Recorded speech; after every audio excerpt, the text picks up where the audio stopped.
வணக்கம். குருவே நம, தந்தையே நம. இன்னைக்கு நம்ம தன்வந்திரி மகரிஷி, அதாவது தன்வந்திரி பகவான் உரைத்த முக்கியமான ஒரு 6 முத்திரைகள். அந்த 6 முத்திரைகளை நாம் சிறப்பாக செய்தோம்னாலேயும் இறைவனையும் நம்ம உடல்நிலையும் மெய்ப்பொருளையும் உணரலாம்னு சொல்லி தன்வந்திரி பகவான் வந்து சொல்லியிருக்காரு. அது இன்னைக்கு நம்ம பார்க்க போற முத்திரை வந்து பார்த்தீங்கன்னா சோபினி முத்திரை. அந்த சோபினி முத்திரை எப்படி செய்யுதுன்னு பாருங்க. உங்களுடைய 5 விரலை போய் வச்சுக்கிட்டு மடைக்கிறோம்.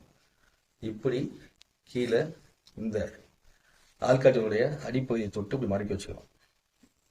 இந்த முத்திரையை ஒரு முறை வந்து சின்மய முத்திரைன்னு சொல்லியிருப்போம். அதே முத்திரையை தான் தன்வந்திரி பகவான் என்ன சொல்றாருன்னா சோபினி முத்திரை அப்படிங்கிறாரு. இந்த சோபினி முத்திரையை 2 கைகளையும் வச்சுக்கிட்டு கண்களை மூடி அப்படியே மடி மேலே வச்சுட்டு அமர்ந்துக்கணும். அமர்ந்துட்டு உங்களுடைய உள் மனதை ஆள் மனதை வந்து அமைதிப்படுத்துற மாதிரி மூச்சை வந்து மெதுவாக சுவாசிச்சு எடுத்துக்கிட்டு அப்படியே புருவ மத்தி கவனம் பண்ணிக்கணும்.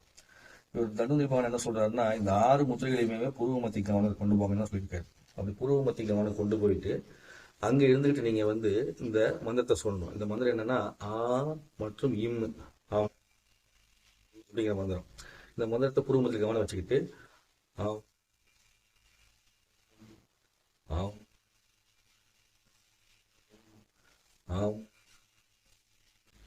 அப்படின்னு இந்த மந்திரத்தை வந்து நீங்க வந்து 7 நிமிஷம் வரைக்கும் சொல்லணும். இல்லை 108 முறை நீங்க சொல்லிக்கலாம், 21 முறை சொல்லிக்கலாம். இந்த முத்திரைகளை வந்து நீங்க காலையில விடிய கால செய்யறதா ரொம்ப ரொம்ப சிறப்புன்னு சொல்லி தன்வந்திரி பகவான் சொல்றாரு. அந்த பிரம்ம முகூர்த்த நேரத்தில் செய்யறது மற்ற நேரத்தில் செய்தாலும் தவறு கிடையாது. இந்த முத்திரையை சோபனி முத்திரையை பிடிச்சிட்டு இந்த அம்ங்கிற மந்திரத்தை உச்சரிக்க உள்ளுக்குள்ள கூடிய மெய்ப்பொருளுடைய சக்தி நிலைப்பாடு தெரியும் அப்படின்னு, அதுபோக சிவன் பார்வை தரிசனம் கிடைக்கும் சொல்லியுமே, மேலும் சிவ சித்த யோகம் வந்து சித்தி யாகம் சொல்லி சொல்றாரு.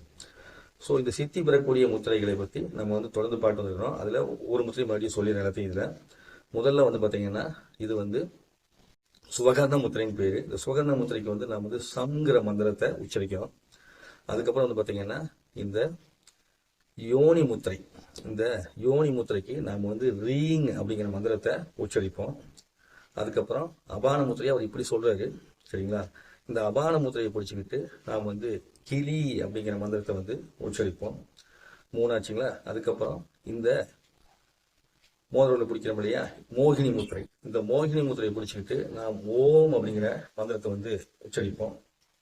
அதுக்கப்புறம் இந்த திரிவினி முத்திரை அப்படிங்கிறத வச்சு நாம் வந்து பிடிச்சிட்டு வங்கு அப்படிங்கிற மந்திரத்தை வந்து உச்சரிப்போம். இப்போ வந்து இந்த முத்திரையை பிடிச்சிக்கிட்டு நாம் அம் என்ற மந்திரத்தை வந்து உச்சரிக்கிறோம். அப்போ சம், அதுக்கப்புறம் கிளி, அதுக்கப்புறம் ரீங், அப்புறம் ஓம், அப்புறம் வங், அப்புறம் அம் அப்படிங்கிற மந்திரம். இந்த மாதிரி 6 முத்திரைகளை பிடிச்சி நீங்க வந்து செய்ய இறைவனுடைய மெய்ப்பொருள், உங்க உடம்புல இருக்கக்கூடிய சக்தி நிலைப்பாடு, அதுக்கப்புறம் பிரபஞ்சத்துடைய வசியம் செய்யக்கூடிய தன்மை, தேவாதி தேவர்களுடைய தரிசனம், சிவன் பார்வதி தரிசனம், பிரம்மா தரிசனம், விஷ்ணு தரிசனம், சரஸ்வதி தரிசனம் கிடைக்கும் சொல்லி சொல்றாரு, சரிங்களா? இந்த தன்வந்திரி பகவான் சொல்லக்கூடிய இந்த 6 முத்திரைகளை பயன்படுத்தி அனைவரும் இறையர்களையும் உங்களுடைய வாழ்வில் சிறந்த மேன்மையும் அடைய வேண்டுகிறேன். நன்றி, வணக்கம். குருவே நம, தந்தையே நம.